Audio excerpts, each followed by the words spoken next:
अस्सलामुअलैकुम, आप देख रहे हैं कनाडा का मशहूर चैनल प्राइम कनाडा टीवी और प्रोग्राम कनाडा हाइलाइट्स के साथ मैं हूं आपका मेज़बान मोहम्मद उमर खान। इस प्रोग्राम में हम कनाडा के अहम मौज़ूआत आपके सामने रखते हैं और गुज़िश्ता कुछ दिनों से कनाडा के अंदर यानी ओंटारियो लंदन में पेश आने वाले सानहे और एक नाखुशगवार वाक़े के हवाले से, जिसमें एक मुस्लिम कम्युनिटी और पाकिस्तानी निजात कैनेडियंस को जिस तरीके से अंधोनाक सानहे का शिकार बनाया गया, हमला किया गया, दहशतगर्दी का ये मुकम्मल वाक़या जिसे कोर्ट ने भी अब तस्लीम कर लिया। और इस पूरे वाक़े ने जहां कनाडा के इमेज को मुतासिर किया, वहीं पूरी दुनिया के अंदर एक नई डिबेट इस्लामोफोबिया पे शुरू हो गई। तो आज की कनाडा हाईलाइट की पहली स्टोरी और इब्तिदाइया जो है वो इसी स्टोरी के हवाले से है, क्योंकि इसमें बड़ी अपडेट्स हुई हैं और जो अपडेट्स अब तक इस पूरे वाक़े में हो चुकी हैं वो हम आपके सामने रखेंगे। तो सबसे पहले इस फैमिली के हवाले से आपको बताएं कि पाकिस्तानी निजात ये फैमिली जिसका ताल्लुक पाकिस्तान के शहर लाहौर से था और 4 अफराद इसमें जाँ बहक हुए थे, जबकि एक 9 साल का बच्चा शदीद ज़ख्मी हुआ था और इस वक्त उसकी हालत अब ख़तरे से बाहर बताई जा रही है। और जिस शख्स ने ये अटैक किया था उसका नाम नेथनल वेटमैन बताया गया है और इसने सिर्फ ये देखते हुए इन लोगों पर ट्रक चढ़ा दिया था। ये ट्रक ड्राइव कर रहा था और ट्रक उसने इसलिए चढ़ाया था क्योंकि हुलिये से ये उन्हें मुस्लिम लगे। और जब इस शख्स ने ये जांचा और ये फैसला किया और डिसाइड कर लिया उसने कि ये एक मुस्लिम ख़ानदान है जो उस वक्त वॉक पे निकला हुआ था, उसमें उनकी बूढ़ी माँ भी शामिल थी और उस शख्स की बीवी भी उसके साथ थी, उसकी बेटी और एक बेटा भी था। बेटा शदीद ज़ख्मी हुआ जबकि 4 अफराद जाँ बहक हो गए और ट्रक को इस तरह से उसने हिट किया कि उसका पूरा मंसूबा इन लोगों की जान लेने का ही था। लेकिन ये सिर्फ एक मुस्लिम और इस्लामिक हुलिये की बुनियाद पे था, यानी सिर्फ इस वजह से था कि उसको इस्लाम के ख़िलाफ़ या तो भड़काया गया था या उस शख्स के अंदर इतनी ज़्यादा नफ़रत इस्लाम और मुसलमानों को लेकर थी कि उसने ये काम किया। और इसी चीज़ का नाम इस्लामोफोबिया है, चाहे वो बयानात की सूरत में हो चाहे वो हरकत की सूरत में हो।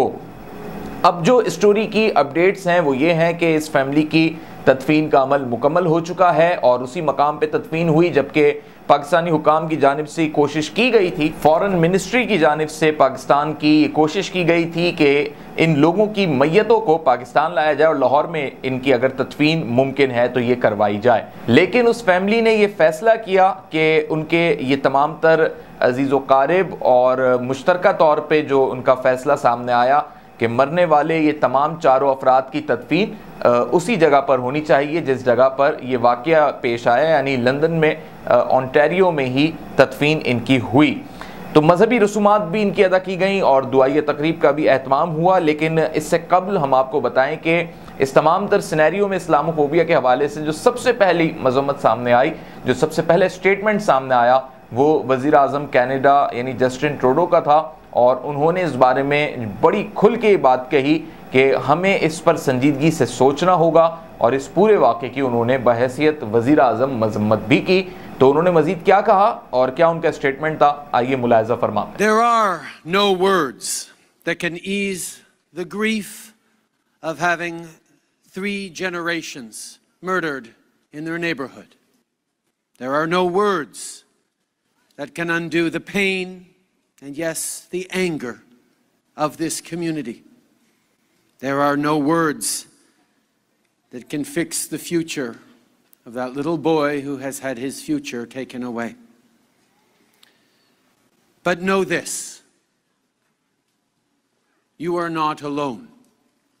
All Canadians mourn with you and stand with you tonight and always. Can and we will act. We can and we will choose a better way. When someone hurts any of us, when someone targets any parent or child or grandparent, we must all stand together and say no. No to hatred and to Islamophobia. No to terror and to racism. Justin Trudeau का आपने बयान सुना जिसमें उन्होंने खुलकर मजम्मत की, tweets भी आए थे उनकी जानिब से। इसी तरह कनाडा के दीगर जो सियासतदान हैं, पार्लियामेंटेरियंस हैं, उनकी जानिब से भी मजम्मती बयानात दिए गए। साथ ही उन्होंने इजहार अफसोस भी किया किस किस ने क्या क्या कहा आइए आपको मुलाहिजा फरमाते हैं। Be a seed that grows into an ugly, pervasive trend, and sometimes they lead to real violence. The jokes that are not funny, the casual racism, the insinuations that are only meant to diminish, the toxic rhetoric, the disinformation and the extremism online, the polarization we see too often in our public discourse and in our politics. As leaders and as Canadians, we not only have to say enough is enough, we must take action. In London, Ontario, there's a 9-year-old boy lying in a hospital bed. If he's awake, he may already know that his family will never be the same. Just before 8:40 on a tranquil Sunday evening, as his family went out for a walk together, they were struck down by a brutal act of terror. As a family went for a walk on a Sunday evening on a street, we grieve for the Muslim community in London and across the country, because this is a pain they have known before. Today's a hard day. To think about what this means to Muslims and their families across this country. We've heard people mention this, but it is so common. All of us have gone for walks with our family in this pandemic because there's nowhere else to go. There's places that are shut down. So you go for a walk. And to think that a family going for a walk couldn't make it home. To think that that casual walk around the block in our neighborhood would be one's last. Islamophobia के इसी तमाम तर चर्चे में वज़ीर आज़म पाकिस्तान इमरान खान की जानिब से जहां इस नैरेटिव को पहले भी बिल्ड किया गया था, अक़वाम मुत्तहिदा के प्लेटफॉर्म पे भी बिल्ड किया गया, और कुछ अरसे कबल न्यूजीलैंड की एक मस्जिद में होने वाले अंधोनाक वाक़े के बाद भी इस चीज़ पर बहुत गौर व खौस से सोचा गया था। लेकिन इस वाक़े के बाद जब एक पाकिस्तानी फैमिली का इस तरीके से कत्ल हुआ तो फॉरेन मिनिस्ट्री पाकिस्तान और वज़ीर आज़म पाकिस्तान बिलखुसूस इमरान खान की जानिब से इस पर बयानात आए, और फिर कनाडा के एक निजी चैनल को उन्होंने इस हवाले से एक गुफ्तगू के दौरान अपना बहुत ही वजाहती नैरेटिव सामने रखा। क्या क्या उन्होंने वो बातें कहीं, आपको दिखाते हैं। I have spent a lot of my time in Western countries. I've spent when I used to play professional cricket, I used to spend half my year in England. I went to university there, I got married there, I've got boys there. So I understand the Western culture. And I understand where the problems are. How come this Islamophobia is growing, and specifically after 9/11? There are two landmark dates from where Islamophobia has grown. One was Salman Rushdie's book in 1989, roughly. And secondly, it was after 9/11. And how did this division, the suspicion take place? After 9/11, the word Islamic terrorism, Islamic radicalism. Now, when these terms started becoming currency and announced by Western leaders, the man in the street does not understand. When you say Islamic radicals, it seems that there's something in the religion that makes people radical. And the man in the street cannot distinguish between a moderate Muslim and a radical Muslim. Terrorism has no religion. In every human society, they are extremists. They are liberals, they are extremists, and bulk of the people are moderate. So every forum, I've been trying to say this, because the two, communities, Muslims living in Western world, they are the ones who suffer from Islamophobia. And then they suffer, we hear about incidents. A lot of incidents don't get reported, but we know about it. Our embassies tell us. So this gap needs to be closed. I think there should be a very strict action against this, because you see these hate websites, which again, as I said, would divide humanity by creating hatred, ignorant about the other human community, and you target them and this hate material, and especially with the growing social media, and social media is a completely, the world is just coming to grips with it because it's a new phenomenon. And unfortunately, I mean, while there are so many benefits of social media, it's changing the whole world. But this one particular bit, when there are these hate websites which create hatred amongst human beings, there should be an international action against them. Whenever the international community, and by that I mean the world community, the world leaders, whenever they decide upon taking action, this will be dealt with. The problem is, at the moment, there is not enough motivation. Some international leaders or leaders in the Western countries actually don't understand this phenomena. They too think that the Muslims are these weird people who have these weird customs, and they need to be put in place. There has to be understanding, and this can be promoted by world leaders. Yes, I will. I've had previous conversations with Justin Trudeau as well, and I have to say we mostly agree with most things. This, secular extremism, it really is against. You see, the whole idea behind secularism is liberalism. You want humans to basically, be free to express the way they want to be, as long as it doesn't cause pain and hurt to other human beings. That's how I understand what liberalism is. So if someone covers their head, why has it become such a big issue? And I feel this is just a symptom. The main reason behind this becoming such a big issue is because of the way Islam is perceived. And that's why that understanding has to take place. And I also say one thing, Rosemary, that Muslim world also must, heads of Muslim states must be able to present their cases in world forums like the United Nations and the European Union, so to improve this understanding. And I actually do, people objecting to hijab or, sometimes, I mean, people with beards, although beards are now becoming very trendy, all the shorter ones. So people objecting to this is quite bizarre for me, because, again, I repeat, in the liberal Western democracies, why is this such a big issue? Unless the reason behind it is that there's actually fear of the other. There's a suspicion. They actually do believe that there's something in Islam that leads to radicalism and to extremism and to terrorism. And unfortunately, I repeat again, there are certain Western leaders who believe this. Let me just be clear, Rosemary. Number one, Islamophobia does not affect us Muslims living in Muslim countries.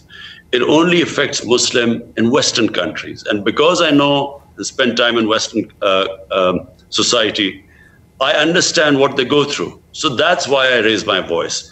Now, as for what is the situation of Muslims all over the world, just look at the situation from Libya, come to Syria, to Iraq, to Afghanistan, to Somalia. So there is a serious political problem in the Muslim world. I must say everyone is shocked in this country because, we saw their family picture. And so, a family being targeted like that has had a deep impact in Pakistan. We have our embassy in Canada is in touch with the other family members. We are trying to work out what we can do for them. And we will come up with some sort of a solution. Our foreign office, we're all in touch and we're working out. But at the moment, we are still in a state of shock because it is, when that happens, you immediately start thinking about your own family. Yeah. And you sort of worry about everyone gone and just one boy left. So we'll work out. Canada में मौजूद Muslim community, Pakistani community, जिन्होंने बेइंतहा अफसोस का इजहार किया और candle lights का एहतमाम हुआ इस फैमिली के लिए, इनकी याद में दुआइया तकरीब का एहतमाम हुआ, उलमा कराम भी जमा हुए, कम्युनिटी के दीगर अफराद भी जमा हुए।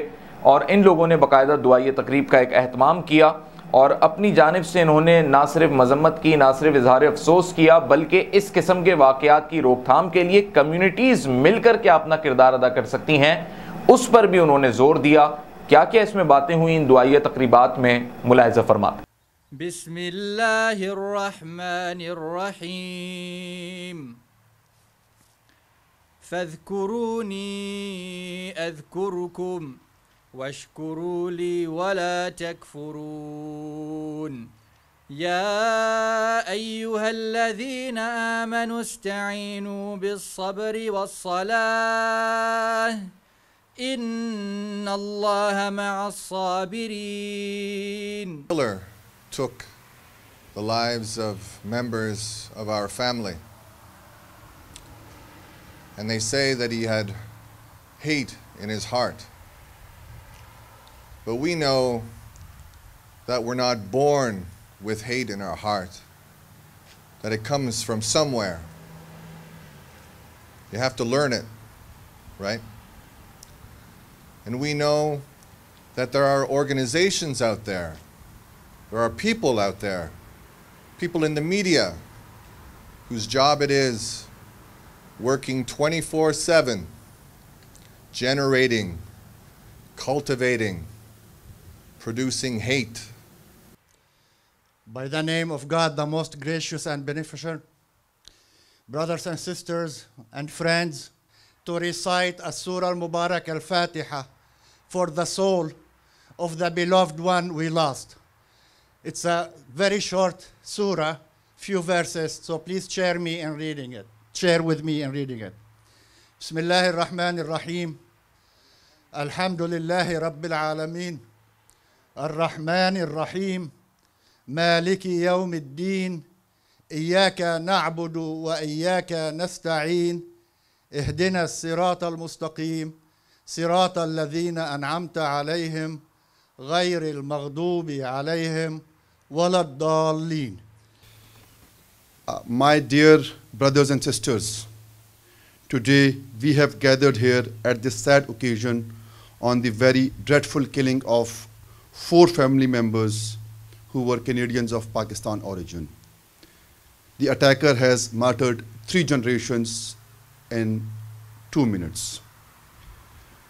Our hearts cry out with the bereaved family and we offer our deepest condolences.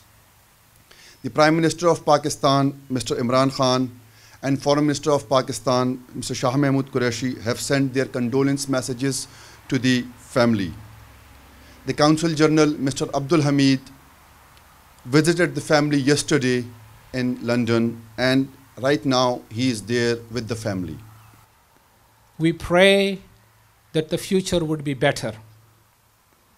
We decided to hold this vigil, although there is a vigil going on in London, Ontario, where the Prime Minister is attending, the Premier of Ontario is attending, a number of members of Parliament are attending.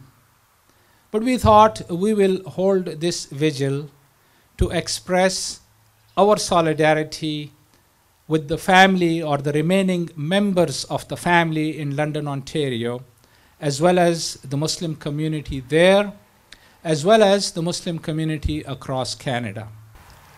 The way things are turning against Muslims in almost every part of the world, especially in Western world. We know this is not the real face of Canada. This is not the real face of Canadians.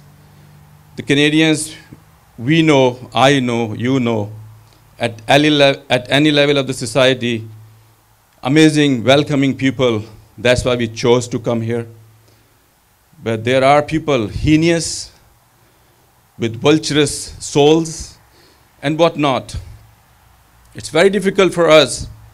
अब इस पूरे वाक़े में जो सबसे बड़ी update है वो ये है कि तकरीबन 2 दिन कबल यानी गुज़िश्ता पीर को मुल्ज़िम पर फ़र्द जुर्म आयद कर दी गई है, दहशतगर्दी की दिफ़ात लगाई गई हैं और पुलिस की जानिब से पहले ही रोज़ इन्वेस्टिगेशन के आगाज़ में इसे दहशतगर्दी का अमल करार दिया गया था। मुल्ज़िम जिसका नाम नेथनल वैकमैन है, और उस पर ये चार्जेस लग चुके हैं, फर्स्ट डिग्री के ये चार्जेस हैं। और इससे कबल भी बताया जा रहा है प्रोसिक्यूशन की जानिब से कि इस शख्स के ऊपर इस किस्म के चार्जेस लगते रहे हैं। और अब जबकि इसने ये एक इंतहाई गलत फेल से ये गुजरा है और इसने दहशतगर्दी में ख़ुद को मुलव्विस किया और इस तरीके से इसने बेईमाना तरीके से कत्ल किया ट्रक चढ़ा के, तो ये एक नाकाबिले तलाफ़ी जुर्म है। और इस पर जो कोर्ट है, जो अदालत है, उसने वाज़े तौर पर जो फ़र्द जुर्म आयद की है वो दहशतगर्दी की दिफात की सूरत में है। अब इसी स्टोरी के हवाले से मज़ीद आपको अपडेट्स दें कि कनाडा के हाउस ऑफ कॉमन में इस तमाम तर मसले को जहाँ कानूनी सूरत में उठाया गया तो वहाँ पर मेंबर पार्लियामेंट हैं इकरा खालिद, उनकी जानिब से एक मोशन लाई गई, यानी एक तहरीक पेश की गई। और चूँकि प्राइवेट मेंबर बिजनेस के तौर पे ये मोशन करार दी गई है, इसका नंबर M103 है। और इस तहरीक में जो कि पार्लियामेंट के यानी इस 42nd पार्लियामेंट के फर्स्ट सेशन में इन्होंने ये पेश की है, तो उसका जो उन्होंने उन्वान रखा है, जो इसका सब्जेक्ट था वो था systematic racism and religious discrimination, यानी इसके खिलाफ वोटिंग देनी थी और ये डिस्क्रिमिनेशन नहीं होनी चाहिए, रिलीजियस की बुनियाद पे रेसिज्म नहीं होना चाहिए।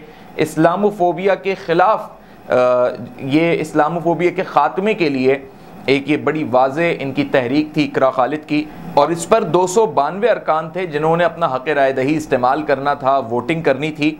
और जब इसमें वोटिंग हुई तो इसमें एक अफसोस की बात यह है कि उम्मीद ये की जा रही थी कि सब के सब अरकान इसमें क्योंकि ये मामला जो था इंसानियत से मुताल्लिक था, ये किसी एक मज़हब या किसी एक कम्युनिटी का मामला नहीं था, ये तमाम इंसानियत से मुताल्लिक था कि रेसिज्म नहीं होना चाहिए, रिलीजियस डिस्क्रिमिनेशन नहीं होनी चाहिए। लेकिन 91 अफराद ने इस मोशन के ख़िलाफ़ वोट दिया, यानी उनकी नज़र में ये चीज़ होनी चाहिए। तो बड़ा एक अफसोसनाक अमर सामने आया कि 201 अरकान ने तो यस में वोटिंग की, लेकिन 91 अफराद ने नो में की। और 2 ऐसे अरकान भी हैं जिन्होंने ना यस कहा और ना नो कहा, यानी 93 ऐसे अरकान हाउस ऑफ कॉमन में मौजूद हैं जिनके बारे में कहा जा सकता है कि उनकी राय इस पूरे वाक़े के हवाले से बिल्कुल मुख्तलिफ है और वो इसे इंसानियत सोज वाक़या गालिबन नहीं समझते। लिहाजा ये जानने और समझने की ज़रूरत है कि ये अरकान जो कि अवामी वोटों से मुंतखब होते हैं और इसमें ना सिर्फ कैनेडियन सिटीजन्स बल्कि वो तमाम तर लोग जो कनाडा में आके आबाद हुए और कनाडा की इकॉनमी में अपना रोल प्ले कर रहे हैं, चाहे उनका ताल्लुक कहीं किसी भी ओरिजिन, किसी भी रीजन या फिर किसी भी कंट्री से हो, अब वो कनाडा के बासी हैं और अपना हक़ राय दही इस्तेमाल करते हुए इन लोगों को पार्लियामेंट तक पहुँचाते हैं। लेकिन जब इंसानियत सोज वाक़या पेश आता है तो इनकी जानिब से ना मजम्मत सामने आती है और ना ही एक कानूनी तौर पे जब तहरीक सामने लाई जाती है, एक बिल पेश किया जाता है या मोशन लाई जाती है, तो उसके अंदर भी वो इख्तिलाफी अपना उनसर रखते हैं। तो ये एक बड़ा अहम उनसर है, ये एक बड़ा अहम पहलू है और सोचने वाला ये मरहला है कि ऐसे अरकान क्यों हाउस ऑफ कॉमन में मौजूद हैं जो एक ऐसे वाक़े को जिसकी बुनियाद पर पूरी दुनिया मजम्मत कर रही है, उसे इंसानियत के लिए एक बहुत ही बदतरीन वाक़या करार दिया जा रहा है, लेकिन ये 91 से 93 अरकान जो हैं वो इसको बेहतर समझ रहे हैं। क्यों और क्यों इस मोशन की उन्होंने मुखालफत की, क्या इस पर सोचा जाना चाहिए और अवाम को, यानी वो लोग जो अपने वोटों से इन्हें मुंतखब करते हैं, उनके लिए ये सोचने का मरहला है। अब हम कनाडा हाईलाइट में आपको एक और स्टोरी बताएंगे जो कि वो ओवरसीज़ पाकिस्तानीज़ जो कनाडा में मुकीम हैं उनके लिए खुशाइंद खबर है, क्योंकि पाकिस्तानी हाई कमीशन की जानिब से उनके लिए हमेशा कोशिशें की जाती हैं, बेहतरी के लिए इस्लाहात लाई जाती हैं और इन्हीं कोशिशों में मसरूफ़ अमल रहता है पाकिस्तानी हाई कमीशन। एक और कोशिश जो कि कामयाबी से हमकिनार हुई और ये मरदमशुमारी से मुताल्लिक थी कि कनाडा में होने वाली मरदमशुमारी से मुताल्लिक पाकिस्तानी हाई कमीशन ने पहले से ही हुकूमत से रब्ता करना वहाँ पर शुरू किया, कैनेडियन गवर्नमेंट से, और कैनेडियन गवर्नमेंट को ये बावर करवाया कि पाकिस्तान में रहने वाले अफराद जो इस वक्त कनाडा में मुकीम हैं वो मुख्तलिफ लैंग्वेजेस से ताल्लुक़ रखते हैं या वो बोलते हैं, उनका बैकग्राउंड डिफरेंट है। लिहाजा इसमें वो इंडियन कम्यूनिटी भी शामिल होती है जो पंजाबी कम्यूनिटी है लेकिन इंडिया से ताल्लुक़ रखती है, लेकिन पाकिस्तानी कम्यूनिटी जो पंजाबी कम्यूनिटी है उसकी ज़ुबान और इंडियन पंजाबी कम्यूनिटी की ज़ुबान में फ़र्क है। ये तमाम तर दस्तावेज़ात गवर्नमेंट ऑफ कनाडा तक पहुँचाई पाकिस्तानी हाई कमीशन ने, और ना सिर्फ पाकिस्तान की किसी एक ज़ुबान बल्कि जो हमारी तमाम पाकिस्तान की 4 सूबों की ज़ुबानें हैं उसको प्रमोट करने के लिए भी, जिसमें पश्तो, बलोची, पंजाबी, सिंधी, यहाँ तक कि उर्दू जो कि पाकिस्तान की सरकारी ज़ुबान है, इसको भी उन्होंने प्रायोरिटी पर रखा और सिर्फ उनका बुनियादी मकसद ये था पाकिस्तानी हाई कमीशन का कि इस ज़ुबान को हम दर्जेवार यानी दर्जे की सूरत में जो कनाडा में होने वाली मरदमशुमारी है तफसील से लिखवाने की इजाज़त हासिल कर सकें। इसमें उन्हें कामयाबी हुई और कनाडा की अब मरदमशुमारी में कोई भी ज़ुबान किसी भी दर्जे में तफसील से लिखने की इजाज़त होगी और ये सब कुछ मुमकिन हुआ पाकिस्तानी हाई कमीशन की दरख्वास्त पर। मजीद जानते हैं इस रिपोर्ट में। कैनेडियन मरदमशुमारी के फॉर्म में कोई भी ज़ुबान किसी भी दर्जे में तफसील से लिखने की इजाज़त है। हुकूमत कनाडा की पाकिस्तानी हाई कमीशन को वजाहत। पाकिस्तानी हाई कमीशन कनाडा के साथ खत किताबत में कैनेडियन हुकाम ने इस अमर की तस्दीक कर दी है कि कनाडा की मरदमशुमारी का फॉर्म पुर करते हुए पाकिस्तानी निजात कैनेडियन शहरी पाकिस्तान की कौमी ज़ुबान उर्दू के साथ साथ पाकिस्तानी पंजाबी, पाकिस्तानी पश्तो, पाकिस्तानी सिंधी समेत कोई भी ज़ुबान किसी भी दर्जे में तफसील के साथ लिख सकते हैं। इससे कबल पाकिस्तानी हाई कमीशन कनाडा ने एक ख़त के ज़रिए कैनेडियन हुकाम से पाकिस्तान में बोली और लिखी जाने वाली शाहमुखी पंजाबी को भारत में बोली और लिखी जाने वाली गुरमुखी पंजाबी से मुमताज़ करने की दरख्वास्त की थी। पाकिस्तानी हाई कमीशन ने उर्दू ज़ुबान को इनफरादी कौमी ज़ुबानों के खाने में शामिल करने के अलावा कैनेडियन हुक्काम के साथ खत खिताबत में भी पाकिस्तान में बोली जाने वाली दीगर ज़ुबानों बशमूल बलोची, पश्तो और सिंधी के हवाले से भी वजाहत की दरख्वास्त की थी। पाकिस्तानी हाई कमीशन की जानिब से वजाहत तलब किए जाने के बाद स्टेटिस्टिक्स कैनेडा हुकूमत कैनेडा ने पाकिस्तानी हाई कमीशन को तहरीरी तौर पर मुतला किया कि कनाडा की मरदमशुमारी के फॉर्म को पुर करते हुए पाकिस्तानी निजात कैनेडियन शहरी कोई भी ज़ुबान किसी भी दर्जे में तफसील के साथ बयान कर सकते हैं और इस वजाहत की रोशनी में उन्हें मरदमशुमारी का फॉर्म पुर करते हुए पाकिस्तान की कौमी ज़ुबान उर्दू के साथ साथ पाकिस्तानी पंजाबी, पाकिस्तानी पश्तो, पाकिस्तानी बलोची और पाकिस्तानी सिंधी समेत कोई भी ज़ुबान किसी भी दर्जे में तफसील के साथ लिखने की मुकम्मल इजाज़त होगी। अब कनाडा हाईलाइट में जिक्र होगा कोविड से मुतालिक, जहां कोविड के अब असरात कम हो रहे हैं, वैक्सीनेशन इसकी बुनियादी वजह है। वहीं ओंटारियो और क्यूबिक के दरमियान नॉन एसेंशियल ट्रैवल अब बुध के रोज से ख़त्म हो गया है, यानी आज के रोज से ख़त्म हो गया है जो इस पर आयद पाबंदी थी। अप्रैल से ये पाबंदी आयद की गई थी। ओंटारियो और क्यूबिक के दरमियान दोनों प्रोविंसेस के दरमियान ये पाबंदी इसलिए आयद की गई थी क्योंकि कोविड की ट्रांसमिशन में जो है कमी लाने के लिए एक जगह से दूसरी जगह कोविड के मजीद केसेस ना बढ़ें, लिहाजा नॉन एसेंशियल ट्रैवलिंग पर पाबंदी आयद की गई थी। लेकिन जू अब इसमें कदरे बेहतरी आती जा रही है, कोविड के केसेस कम होते जा रहे हैं और वैक्सीनेशन के डोजेस बढ़ते जा रहे हैं।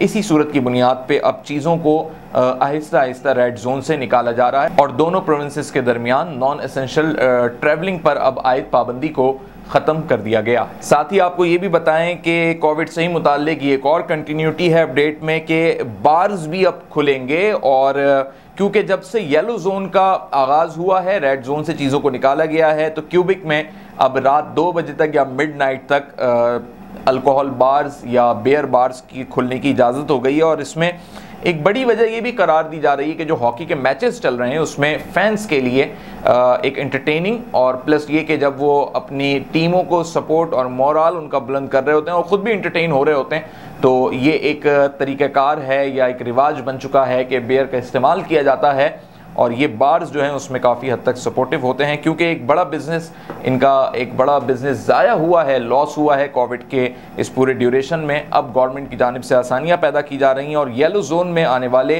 तमाम तर बार्स जो हैं वो अल्कोहल भी सप्लाई कर सकेंगे और हॉकी के अब फैंस जो हैं उनके लिए आसानी हो चुकी है कि वो अपने मैचेस अपनी टीम्स को सपोर्ट करने के लिए और इस मैच से लुत्फ़अंदोज़ होने के लिए बियर के साथ जो है वो इससे महसूस हो सकेंगे। कनाडा हाईलाइट की अगली स्टोरी भी कोविड-19 से मुताल्लिक लेकिन येलो जोन की स्पेसिफिकेशन के हवाले से है कि येलो जोन में आप क्या क्या कर सकते हैं। कनाडा में रहने वाले बिलखुसूस क्यूबिक में रहने वाले अफराद ये जान लें कि अब उन्हें क्या क्या आसानियाँ हासिल होंगी येलो जोन में रहने की बुनियाद पर। अगर आप किसी के घर में डिनर का एहतमाम रखना चाहते हैं या अपने घर में किसी को डिनर के लिए इनवाइट करना चाहते हैं तो अब आपको ये आज़ादी हासिल है और आप इनवाइट कर सकते हैं, लेकिन इसमें शर्त यह है कि बहुत ज़्यादा गैदरिंग ना हो, सोशल डिस्टेंस का ख्याल रखा जाए, मास्क लाजमी पहना जाए, सैनिटाइज़र का भी इस्तेमाल किया जाए और अगर डाइनिंग घर के अंदर हो रही है और किसी मेहमान को इन्वाइट किया गया है तो किसी एक ही मेहमान को इनवाइट किया जाए, यानी बहुत बड़ी गैदरिंग ना हो, यानी फ़र्द वाहिद या एक से ज़ायद 2 अफराद को इनवाइट किया जा सकता है और फासले का ख्याल रखना ज़रूरी है। दूसरा ये कि अगर किसी रेस्टोरेंट में जाके आप खाना खाना चाहते हैं तो वहाँ पर भी 2 मुख्तलिफ घरों के लोग जो हैं वो बैठ के खाना खा सकते हैं और बाकायदा इसका रेस्टोरेंट से डेटा लिया जाएगा, रिकॉर्ड लिया जाएगा कि वहाँ पर आने वाले लोग जो खाना खाने के लिए आ रहे हैं, एक तो SOPs का ख्याल रखना है, दूसरा ये कि उनका ताल्लुक एक ही घर से ना हो, यानी वो 2 डिफरेंट हाउस होल्डर्स हों। तीसरी चीज़ ये कि बार ओपन हो चुके हैं और लेकिन बार्स में सिंगिंग अलाउ नहीं है, डांसिंग भी अलाउ नहीं है। 50% कैपेसिटी जो है अलाउ है, यानी अगर बार में 100 अफराद की गुंजाइश है तो 50 अफराद को अकोमोडेट किया जा सकता है या सर्व किया जा सकता है। साथ ही अल्कोहल जो सर्व होगी बार के अंदर वो सिर्फ 11 बजे तक होगी, उसके बाद बार खुला रहेगा मिडनाइट तक, यानी 2 बजे तक खुला रहेगा बार, लेकिन बार के अंदर अल्कोहल उस वक्त सर्व नहीं हो सकेगी। इसी येलो जोन के हवाले से मजीद आपको ये भी बताऊं कि प्राइवेट इवेंट्स भी किए जा सकते हैं और इन प्राइवेट इवेंट्स में जो लोगों की तादाद होगी वो मैक्सिमम 12 अफराद पर मुश्तमिल हो सकती है। सोशल डिस्टेंसिंग के साथ 12 अफराद इकट्ठे होकर किसी घर में या किसी खुले मकाम पर प्राइवेट इवेंट का हिस्सा बन सकते हैं। लेकिन अगर वेडिंग इवेंट है या किसी की मैयत हो चुकी है और लोग वहाँ पे जमा होंगे तो वहाँ पे कैपेसिटी बढ़ाई गई है और 50 अफराद वहाँ पे एक साथ जमा हो सकते हैं अगर किसी का फनरल है या फिर वेडिंग सेरेमनी है। और लेकिन इन तमाम अफराद को समाजी फासला रखना होगा, 6 मीटर का ही फासला होगा, इन तमाम अफराद के दरमियान मास्क का इस्तेमाल लाजमी होगा। लोगों के लिए एक बड़ी अच्छी बात यह क्योंकि समर का महीना है और लोग वाटर पार्क भी जाना चाहते हैं, अम्यूज़मेंट पार्क भी जाना चाहते हैं। बहुत अरसे से कोविड की पाबंदियों की वजह से घरों में कैद थे लोग और रेड जोन के अंदर थे, लेकिन अब जहां आसानियां हुई हैं तो वो पार्क्स भी जा सकते हैं और इन पार्क्स में जाते हुए भी उन्हें SOPs का ख्याल रखना होगा। कनाडा हाईलाइट में आपको कोविड से मुतालिक मजीद ताज़ा आदाद-ओ-शुमार भी आपके साथ शेयर करते हैं। क्यूबिक के हवाले से मैं आपको बता रहा हूँ कि न्यू केसेस 123 हैं, काफ़ी हद तक इन केसेस की तादाद में कमी आई है और गुज़िश्ता 48 घंटों में एक शख्स की मौत वाक़ई हुई है। कन्फर्म केसेस अब तक क्यूबिक में 3,73,112 पे जा पहुँचे हैं और जो अफराद जाँ बहक हो चुके हैं कोविड के इब्तदाई दिनों से लेकर आज तक उनकी तादाद 11,173 पे जा पहुँची है। हॉस्पिटल में इस वक्त 214 अफराद ज़ेर इलाज हैं, जिनमें से 54 अफराद ICU में मुंतकिल किए गए हैं और इनमें से कुछ की हालत तशवीशनाक बताई जाती है। वैक्सीनेशन के डोजेस के हवाले से आपको बताऊं कि गुज़िश्ता 48 घंटों में 75,533 वैक्सीनेशन के डोजेस फराहम किए गए हैं और टोटल वैक्सीनेशन की खुराकें जो दिसंबर 2020 से अब तक फराहम की गई हैं वो 67,76,741 खुराकें हैं। सबसे अच्छी बात यह है कि 78% यानी 78% जो क्यूबिक में रहने वाले कैनेडियंस हैं वो अपनी पहली डोज ले चुके हैं वैक्सीनेशन की और जो सेकंड उनको अब डोज मिलेगी उनमें 78% लोग बाकी रह गए, लेकिन 13% ऐसे लोग हैं, 13% ऐसे अफराद भी हैं क्यूबिक में रहने वाले कैनेडियंस जो अपनी दोनों डोजेस ले चुके हैं यानी दूसरी खुराक भी ले चुके हैं, जो अपनी दोनों डोजेस ले चुके हैं यानी अपनी दूसरी खुराक भी ले चुके हैं, जिससे ये वाज़ेह होता है कि वैक्सीनेशन की बुनियाद पे नंबर ऑफ केसेस में कमी आना शुरू हुई है और लोग अब येलो जोन में गए और आहिस्ता आहिस्ता ये सूरत हाल बेहतर होगी और अब कदरे मामूल पे चीज़ें आना बेहतर लग रही हैं कि कदरे मामूल पे चीज़ें आना शुरू हो जाएंगी। कोविड ने जहां मुख्तलिफ इंडस्ट्रीज़ को मुतासर किया, लोगों के बिजनेस ठप हो गए और पूरी इंडस्ट्रीज़ जो हैं तबाही के दहाने पर पहुंच गई, पूरी दुनिया ही इससे मुतासर हुई। लेकिन कनाडा की अगर मैं आपसे बात करूं तो कनाडा के अंदर जहां रियल इस्टेट इंडस्ट्री ने खुद को सस्टेनेबल रखा बल्कि ग्रो भी किया कोविड के दौरान ही और इन्वेस्टमेंट की बुनियाद पे सब कुछ मुमकिन हुआ, दूसरी जानिब जो ट्रैवलिंग इंडस्ट्री थी उसको काफ़ी हद तक मुश्किलात का सामना रहा क्योंकि ये डिक्लाइन की तरफ चली गई और यहाँ तक कि फ़्लाइट ऑपरेशंस भी मुतासर हुए।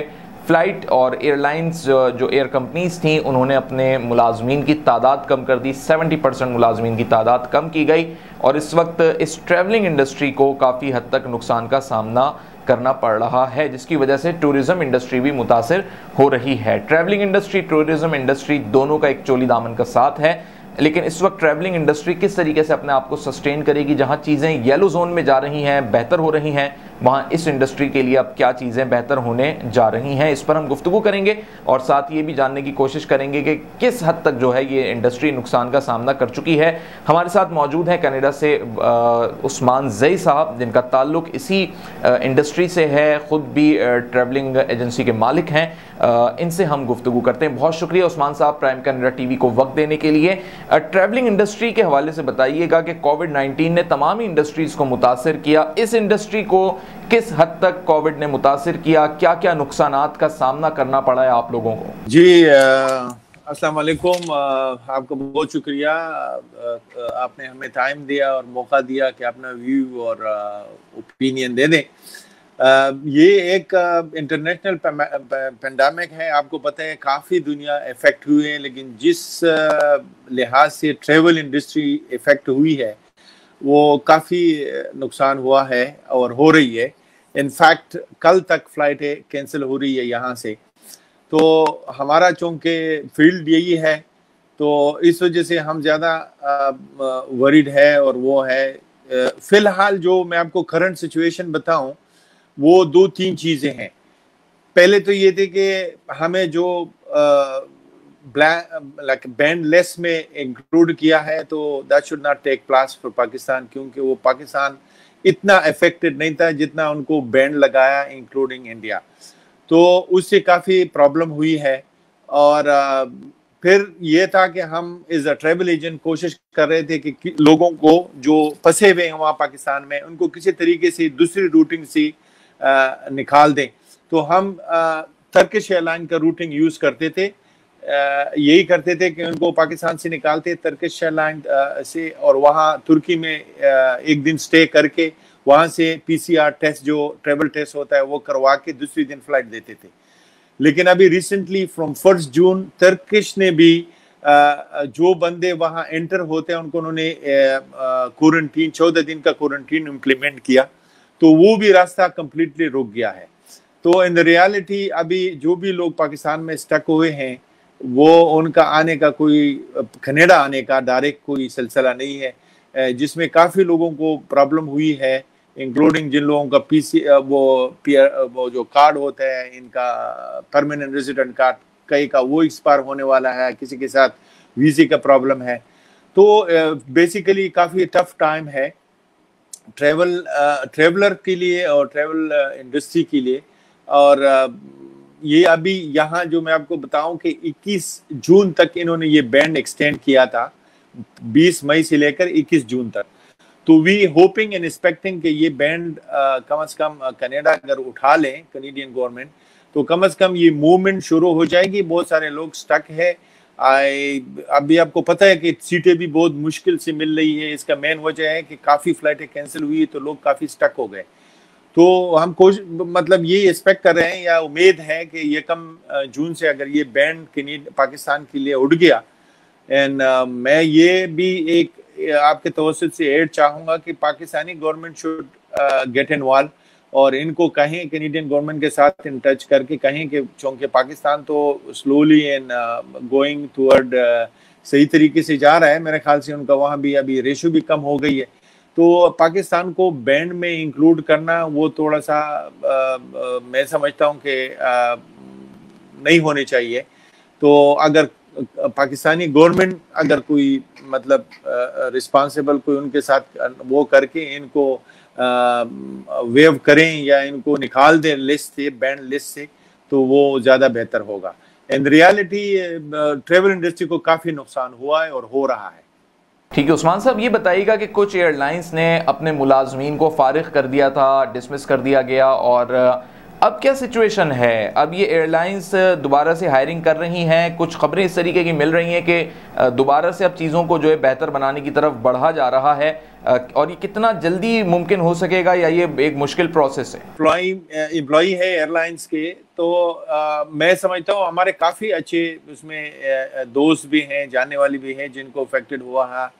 तो वो जैसे ही कोई मोमेंट होगी एयरलाइन उन्होंने कहा कि स्लोली उनको हम रिप्लेस कर लेंगे, लेकिन अभी तक उसमें कोई ज्यादा खातिर ख्वाह इजाफा नहीं हुआ, क्योंकि जब तक फ्लाइट कंप्लीटली ओपन नहीं हुई है, चली नहीं है, तो उनके साथ इतनी कैपेसिटी नहीं है, या हर आदमी जा रहा है, आपको पता है, अपने इनकम और उस बेस पे होता है।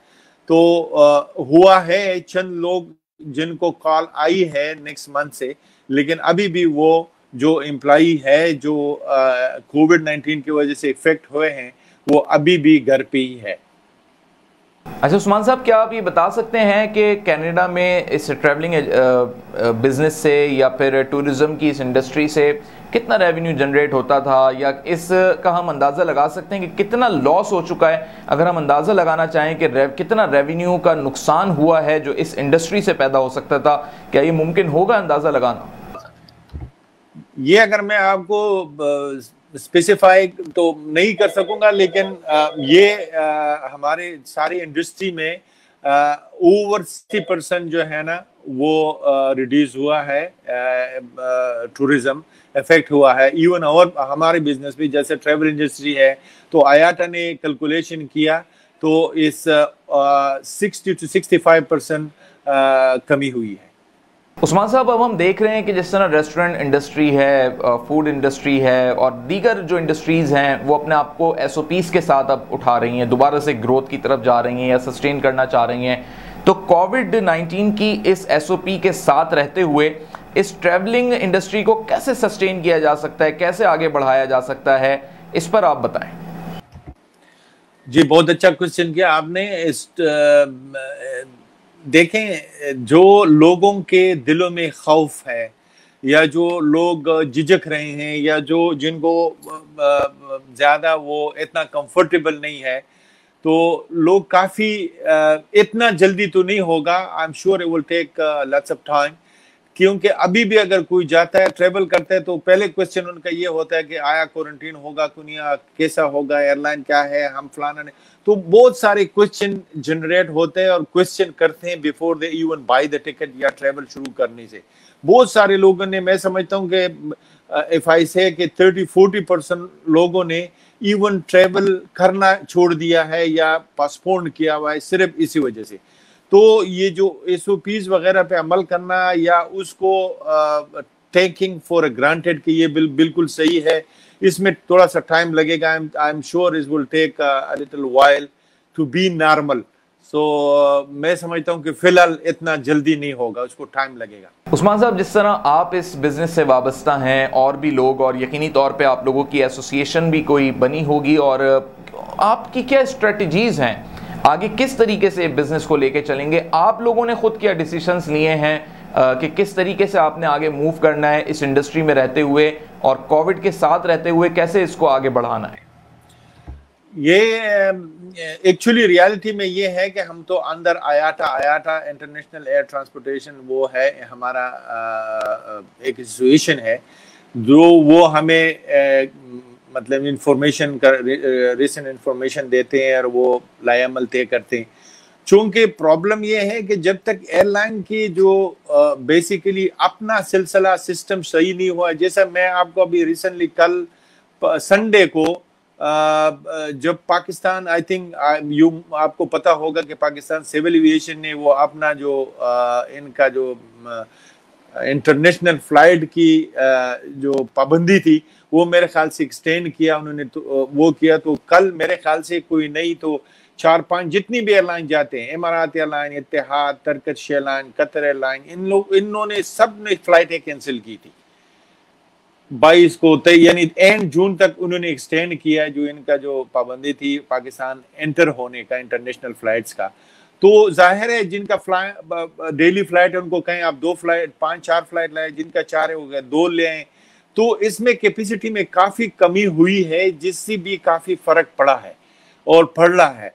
तो ये ऐसी चीज है कि आप आके सुबह आके आपको कोई वो सरप्राइज मिलते हैं कि कल क्या होगा आपको कोई पता नहीं है। हमसे क्वेश्चन भी यही होता है कि ये टिकट बना रहा हूँ या मैं बुकिंग कर रहा हूँ, आया जाएगी फ्लाइट, हमें कोई इसका जवाब देना मुश्किल हो जाता है क्योंकि ये सिस्टम अभी ऑन ट्रैक हुआ नहीं है।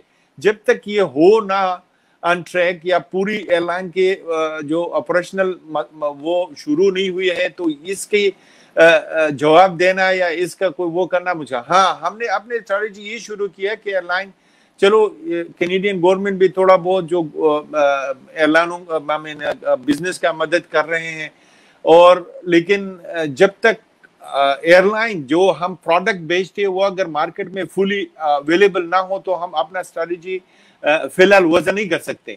लेकिन everybody is on track and हम कोशिश कर रहे हैं नए कि आइंदा जो लाएमल होगा वो क्या होगा। इस पे काम चल रही है. We are in touch with each other. So hopefully जब तक ये सारा कुछ नॉर्मल नहीं होगा, उससे पहले कुछ कहना कबल वक्त होगा. ठीक है उस्मान साहब, इख्तिताम पे मुझे ये बताइएगा कि इस वक्त प्राइम कैनेडा के नाजरीन और पूरी दुनिया में ही ये चैनल देखा जा रहा है, जो लोग ट्रैवल करना चाहते हैं उन्हें कुछ गाइडलाइंस दीजिए. उन्हें गाइडेंस की नीड भी होगी कि इस वक्त गवर्नमेंट की तरफ से, सिविल एविएशंस की तरफ से क्या क्या रिक्वायरमेंट्स हैं. अगर किसी ने ट्रैवल करना है तो क्या तारीखें होनी चाहिए, क्या क्या डॉक्यूमेंट्स की रिक्वायरमेंट हैं, कब टेस्ट होगा उसका, वैक्सीनेशन का इसमें क्या प्रोसेस है. तो मैं चाहूँगा आप इस हवाले से कुछ गाइडलाइंस दीजिए. ये बहुत अच्छा क्वेश्चन किया आपने. यहाँ कनाडा से जाने के लिए हमें एक 2-3 चीज़ें बहुत इम्पोर्टेंट है. इसके बगैर एयरलाइन को फ्लाइट पे पैसेंजर को फ्लाइट पे बिठाते नहीं है. नंबर 1 ये है कि हम इसको कहते हैं PCR टेस्ट, जो ट्रेवल टेस्ट होता है. ये करना मस्ट है और ये प्राइवेट होता है और यहाँ पे 2-4 सेंटर है जहाँ से कराना पड़ता है. तो वह जिससे टिकट लेते तो उनको मस्ट बताएं कि मेरा अपॉइंटमेंट बनाएं और कोविड टेस्ट करवाएं. वो 3 दिन पहले करना पड़ता है. 24 घंटे में उसके रिजल्ट आता है और 72 घंटे वो वैलिड होना चाहिए before you travel. Number 1. Number 2 है जनाब, पाकिस्तान ने फास्ट ट्रैक एक ऐप इंट्रोड्यूस किया है जिनके बगैर पाकिस्तान को या यहाँ पे बोर्ड करने नहीं देते हैं. वो फास्ट ट्रैक आपने डाउनलोड करना है, उसमें अपना बायोडाटा फिट करना है और उसका प्रिंट लेना है या अपने फ़ोन में रख के उसको दिखाना है एयरलाइन को या सिक्योरिटी उसको एयरपोर्ट पे, तो तब आपको उसको करना पड़ता है. जहाँ तक आने का ताल्लुक है, फिलहाल till the 21st of June nobody can come directly from Pakistan. Pakistan से डायरेक्ट कोई आ नहीं सकता है. बहरहाल अगर जिन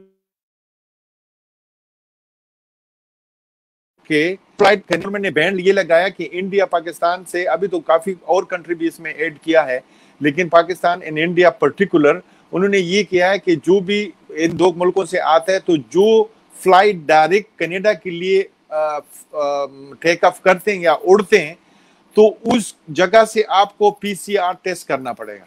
अगर पाकिस्तान और बेसिकली पाकिस्तान और इंडिया के PCR टेस्ट वो एक्सेप्ट नहीं करते. तो अभी 21st June nobody would be able to come to Canada directly. अगर कोई आए तो रास्ते में जहां से पाकिस्तान कनाडा के लिए फ्लाइट उड़ेगी तो उनको PCR टेस्ट करना पड़ेगा. और वो टेस्ट उनके साथ है तो आ सकते. और अभी सुनने में आया, ऑफिशियली कोई ऐलान नहीं हुआ, लेकिन कैनेडियन गवर्नमेंट ने कहा कि अगर 2 वैक्सीन कोई लगाएं तो इनको वापसी पे क्वारंटीन करना नहीं पड़ेगा.